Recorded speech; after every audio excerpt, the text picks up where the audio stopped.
اعوذ باللہ من الشیطان الرجیم بسم اللہ الرحمن الرحیم اللہم صلی علی محمد وآل محمد۔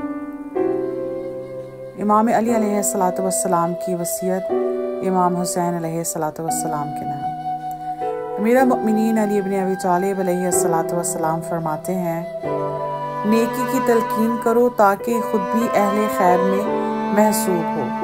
ہاتھ اور زبان کے ذریعہ برائی کو روکتے رہو، جہاں تک ہو سکے بروں سے الگ رہو۔ خدا کی راہ میں جہاد کا حق ادا کرو اور اس کے بارے میں کسی ملامت کرنے والے کی ملامت کا اثر نہ لو۔ حق جہاں ہو سختیوں میں پھاند کر اس تک پہنچ جاؤ۔ دین میں سوجھ بوجھ پیدا کرو، سختیوں کو جھیل لے جانے کے خوگر بنو۔ حق کی راہ میں صبر و شکیبائی بہترین سیرت ہے۔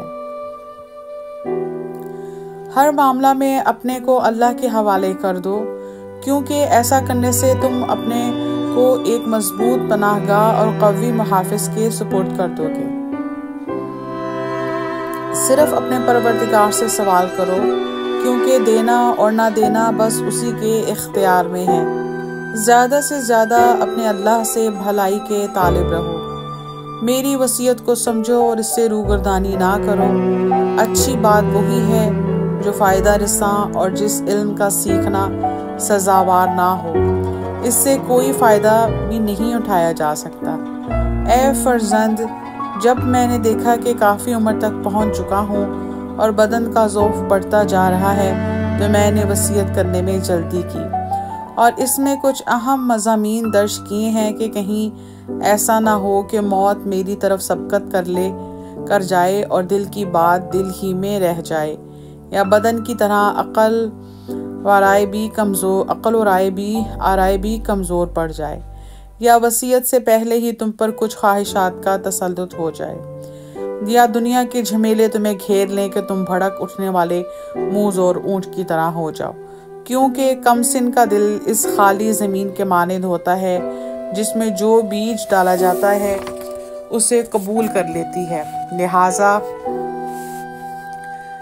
قبل اس کے کہ تمہارا دل سخت ہو جائے اور تمہارا ذہن دوسری باتوں میں لگ جائے، میں نے تعلیم دینے کے لیے قدم اٹھایا تاکہ عقل سلیم کے ذریعہ ان چیزوں کے قبول کرنے کے لیے آمادہ ہو جاؤ کہ جن کی آزمائش اور تجربہ کی زحمت سے تجربہ کاروں نے تمہیں بچا لیا ہے۔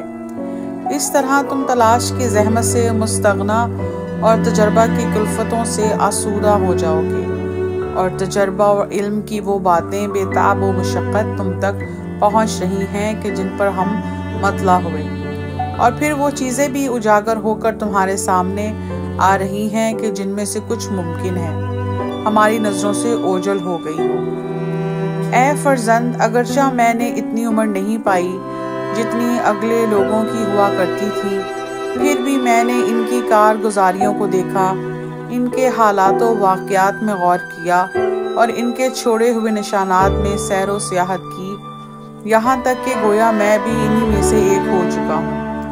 بلکہ ان سب کے حالات و معلومات جو مجھ تک پہنچ گئے ہیں، ان کی وجہ سے ایسا ہے کہ گویا میں نے ان کے اول سے لے کر آخر تک کے ساتھ زندگی گزاری ہے۔